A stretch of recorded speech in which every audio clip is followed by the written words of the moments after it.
Hello बच्चों।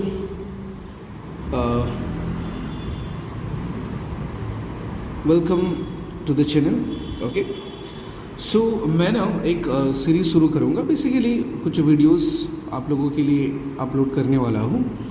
Okay, and it will be covering the whole syllabus of class 12 chemistry.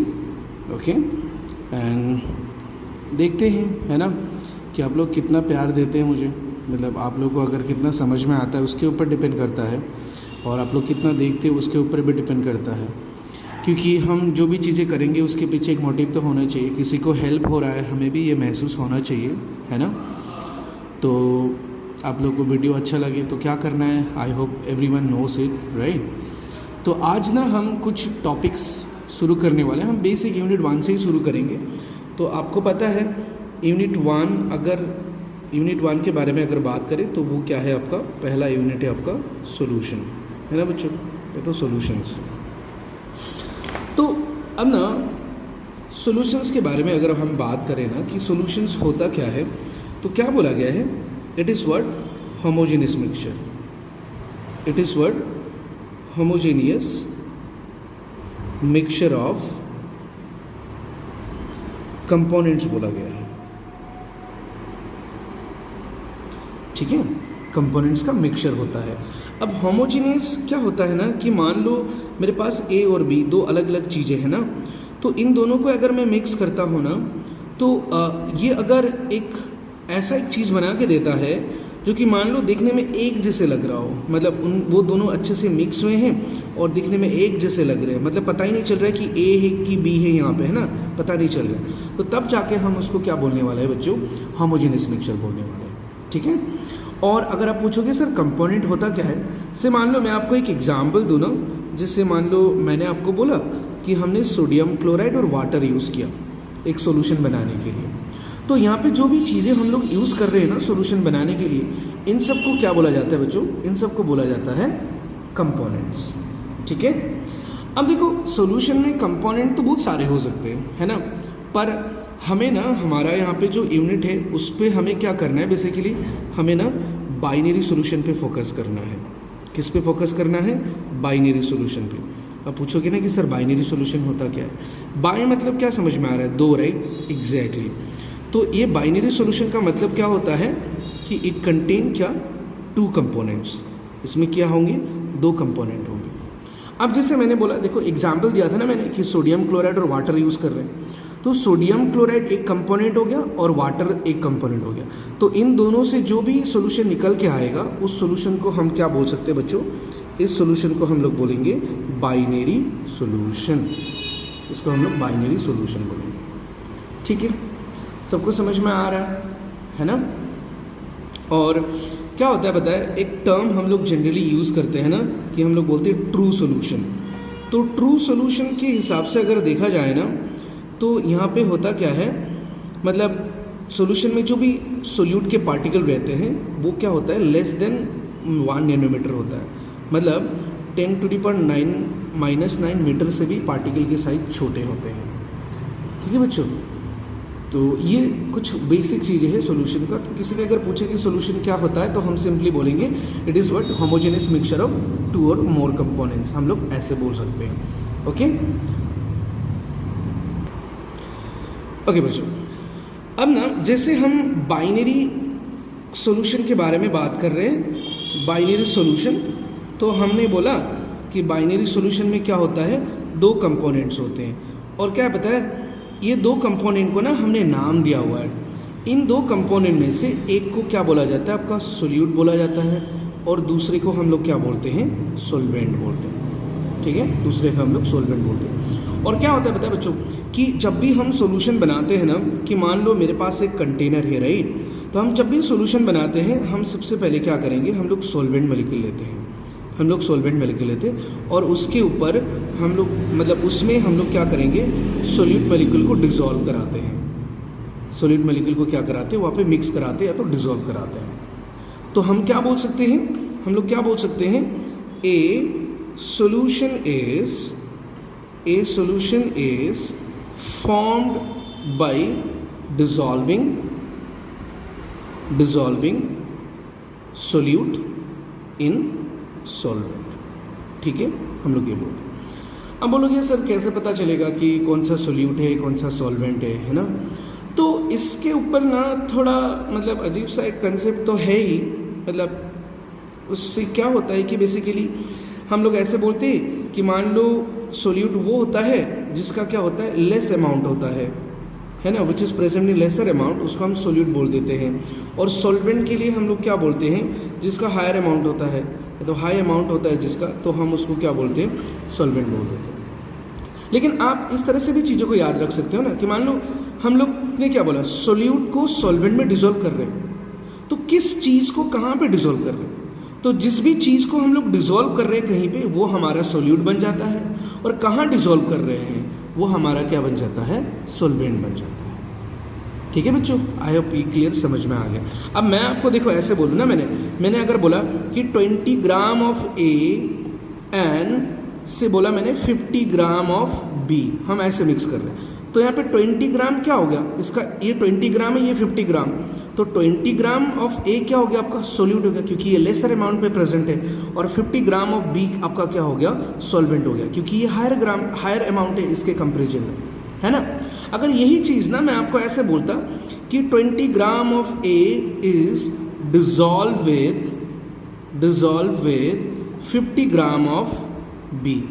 अब मैंने क्या बोला, 20 ग्राम को डिजॉल्व करा रहे हैं, मतलब क्या डिजॉल्व हो रहा है, 20 ग्राम ऑफ ए कहाँ डिजॉल्व कर रहे हैं, 50 ग्राम ऑफ बी पे, तो जिस चीज़ को डिजॉल्व कर रहे हैं वो क्या हो गया, मेरा सोल्यूट हो गया। कहाँ डिजॉल्व कर रहे हैं, 50 ग्राम ऑफ बी में, तो ये मेरा क्या हो गया बच्चों, सॉल्वेंट हो गया। तो आप इस तरह से अमाउंट ना देख के, मतलब सोल्यूशन किस तरह से बनाया जा रहा है उसको भी अगर आप थोड़ा सा ध्यान लगाओगे ना, तो आपको चीज़ें वैसे भी समझ में आ जाने वाला है। ठीक है बच्चों, और एक मैं आपको यहाँ पे कंसेप्ट बता दूँ। कंसेप्ट क्या है ना कि जैसे मान लो हम लोग अलग अलग चीज़ें यूज़ कर रहे होंगे ना कि सोल्यूशन बनाते टाइम, कि मान लो अलग अलग मतलब अलग अलग चीज़ें मैं बोल रहा हूँ इन टर्म्स ऑफ, क्या बोल रहा हूँ मैं, फिजिकल स्टेट बोल रहा हूँ। अब जो भी चीज़ें कंपोनेंट हम यूज़ कर रहे हैं वो गैस भी हो सकता है, वो ना लिक्विड भी हो सकता है, वो ना सॉलिड भी हो सकता है।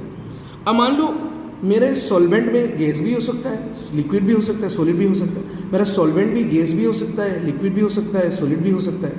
अब क्या बोला गया पता है कि एक सॉल्यूशन जो है ना, फाइनली जो निकल के आएगा आपको कंपोनेंट मिक्स करने के बाद, आपका सॉल्यूशन का जो फिजिकल स्टेट होता है, सॉल्यूशन का जो फिजिकल स्टेट होता है वो क्या होता है बच्चों, सॉल्वेंट के फिजिकल स्टेट के ऊपर डिपेंड करता है।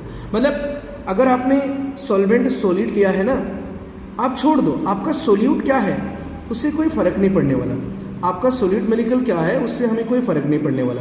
सोल्यूट जो है गैस होगा तब भी सॉल्यूशन सॉलिड ही आएगा, अगर ये लिक्विड हुआ तब भी सॉल्यूशन सॉलिड ही आएगा, और ये अगर सॉलिड भी हुआ तब भी आपका सॉल्यूशन क्या आएगा, सॉलिड ही आएगा। तो कहने का मतलब सॉल्यूशन का जो फिजिकल स्टेट होता है वो क्या करता है, सॉल्वेंट के फिजिकल स्टेट के ऊपर डिपेंड करता है। मतलब सॉल्यूशन जैसा है वैसे ही आपका सॉल्यूशन भी बनने वाला है।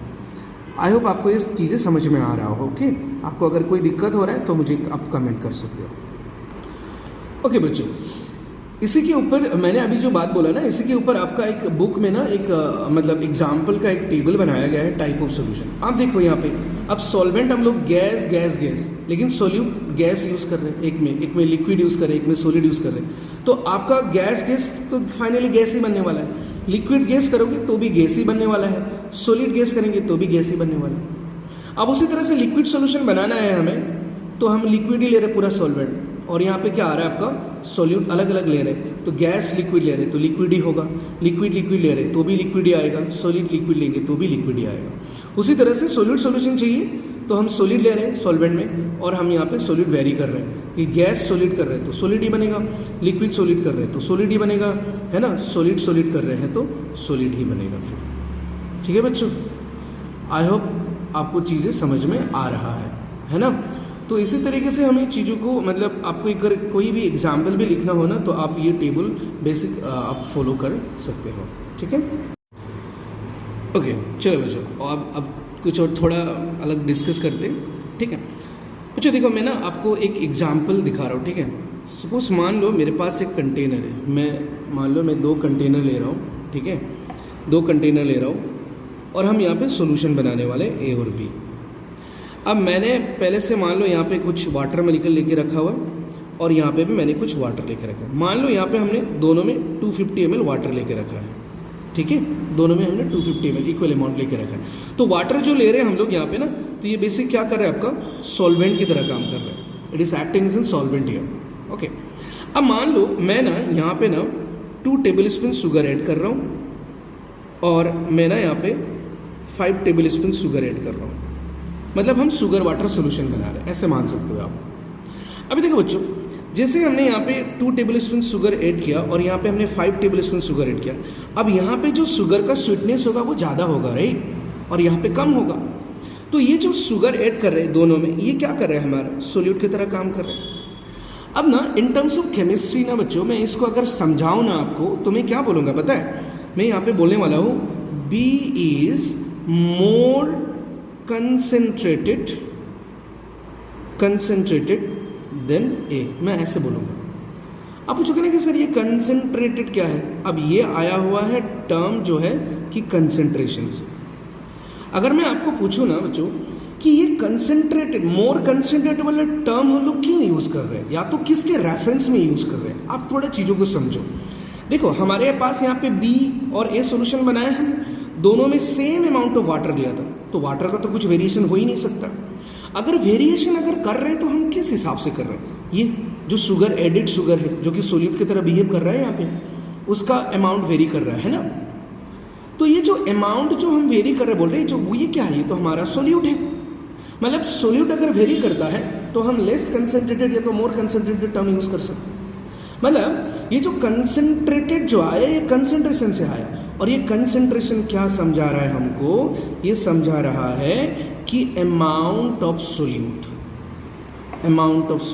क्या होता है, प्रेजेंट इन ए सॉल्यूशन। ठीक है बच्चों, तो कंसंट्रेशन जो टर्म होता है ये बेसिकली क्या रिफ्लेक्ट कर रहा है हमें, अमाउंट ऑफ सोल्यूट। तो यहाँ पे जैसे कि ज़्यादा है तो हमने बोला कि मोर कंसंट्रेटेड है, यहाँ पे कम था तो बी जो है ऐसे क्या है, ज़्यादा कंसंट्रेटेड है ना। तो ये कंसंट्रेशन वाला जो टर्म है basically it is coming from the amount of solute present in the solution. Okay, अब देखो बच्चों, तो हम जब भी सोल्यूशन बनाएंगे ना तो हम अलग अलग चीज़ें यूज़ कर सकते हैं, अलग अलग तरीके से हम सोल्यूशन बना सकते हैं। तो ये जो कंसंट्रेशन वाला जो टर्म होता है ना, ये जो कंसंट्रेशन, किसी भी एक सोल्यूशन बनाओगे आप, उसका कंसंट्रेशन क्या है अगर किसी ने पूछा तो हम डायरेक्टली बोलेंगे कि अमाउंट ऑफ सोल्यूट कितना है। हमने जो सोल्यूशन बनाया उस सोल्यूशन में अमाउंट ऑफ सोल्यूट कितना है, हम लोग ये देख रहे होंगे जब भी हम एक सोल्यूशन का कंसंट्रेशन निकालेंगे। ठीक है बच्चों, अब होता क्या है देखो कि जब भी हम कंसंट्रेशन निकालने के लिए बोलेंगे तो उसमें हम ना डिफरेंट यूनिट बोल सकते हैं या तो डिफरेंट मेथड हम लोग यूज़ कर सकते हैं। जैसे हम लोग mass by mass percent use करते हैं, हम लोग mass by volume percent use करते हैं, हम लोग volume by volume percentage use कर सकते हैं, हम लोग एक टर्म है जैसे हम लोग बोलते हैं मोल फ्रैक्शन यूज़ कर सकते हैं, हम लोग मोलारिटी यूज़ कर सकते हैं, ठीक है, और हम लोग मोलेलिटी यूज़ कर सकते हैं। ठीक है, मोलेलिटी यूज़ कर सकते हैं। तो हम लोग ये जो पूरा जितने भी कंसंट्रेशन टर्म्स हैं हम लोग ये नेक्स्ट क्लास पे डिस्कस करने वाले हैं, क्योंकि आज वीडियो थोड़ा लंबा भी जा रहा है। ठीक है, तो आप बोलना कि मुझे कंटिन्यू करना चाहिए कि नहीं। Okay, please let me know in your comment section. Okay, और आज मैं थोड़ा बेसिक ही दिया क्योंकि शुरुआत है, इतना बोर नहीं करना चाहता। तो आप लोग अगर बोलोगे कि सर हाँ कंटिन्यू करना चाहिए आपको और हमें समझ में आ रहा है, हमें बेनिफिट हो रहा है, देन हम कल से फिर ये सारा चीज़ें डिस्कस करने वाले हैं। ठीक है बच्चों, bye bye, so your love in the video. Okay.